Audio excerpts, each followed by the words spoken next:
Hi guys, magata ako ngayon ng ginataang kalabasa. Lagyan ko siya ng talbos na kamote. Yan ang ilalagay ko. Onion.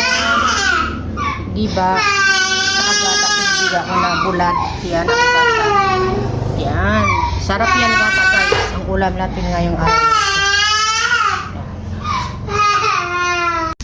So ito na yung gata guys. Ilalagay ko ang aking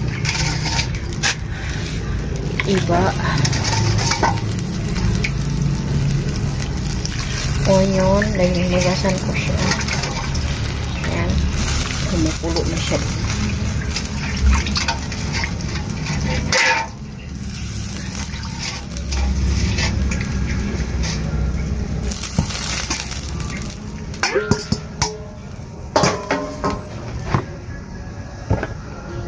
Ang aking daing ilalagay.